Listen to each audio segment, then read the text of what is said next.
तिथे मुंबईतच राष्ट्रवादी काँग्रेस शरदचंद्र पवार पक्षाची मंत्रालयाजवळच्या गांधी पुतळ्यापासून रॅलीला सुरुवात झाली। या रॅलीमध्ये सुप्रिया सुळे, जयंत पाटील यांच्यासह शरद पवार गटाचे अनेक नेते सहभागी झालेले आहेत।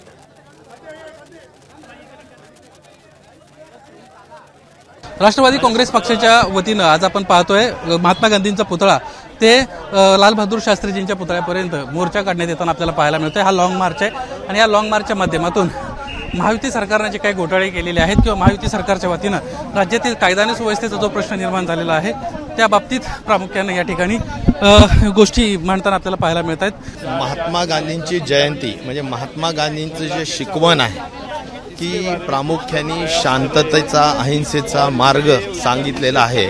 आणि आपण जर बघितलं तर आज सगळीकडे जे काही हिंसाचार आपल्याला पाहायला मिळतो, महिलांवरचा अन्याय अत्याचार पाहायला मिळतो, कोयता गँग आणि अशा पद्धतीचे मर्डर सरेआम होतानीचं चित्र पाहायला मिळतं। आणि या सगळ्या गोष्टींमध्ये कुठेतरी सरकार फेल होतंय असं जनमत या निर्मितीनं तयार झालंय। मनामध्ये एक मोठी भीती निर्माण झालेली आहे आणि कुठल्याही परिस्थितीत सरकारने या सगळ्या गोष्टींकडे लक्ष वेधण्यासाठी या ठिकाणी आम्ही औचित्य साधलेलं आहे।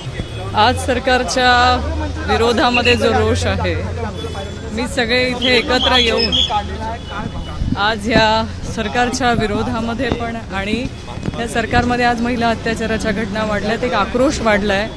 आज महाराष्ट्राला शांतता हवी आहे, शांतता, महिलांना संरक्षण देऊन आम्हाला सगळ्यांना अपेक्षित आहे की एक शांतीचं वातावरण आज आम्हाला इथे द्या आणि आमचे हक्क मागण्यासाठी आम्ही शांततेच्या मार्गाने जातोय। राष्ट्रवादी काँग्रेस शरदचंद्र पवार पक्षाचे सर्व जे पदाधिकारी आहेत ते या यात्रेत सहभागी आहेत आणि त्यांच्या माध्यमातून ही यात्रा या ठिकाणी काढण्यात येत असल्याचं आपल्याला पाहायला मिळते। काही वेळातच ही यात्रा लाल बहादूर शास्त्रींच्या पुतळ्यापर्यंत पोहोचेल आणि त्यानंतर ही यात्रा या ठिकाणी संपताना आपल्याला पाहायला मिळणार आहे। कॅमेरामन अजय शिवतरकरसह निलेश बुदावली, एबीपी माझा, मुंबई। एबीपी माझा, उघडा डोळे बघा नीट।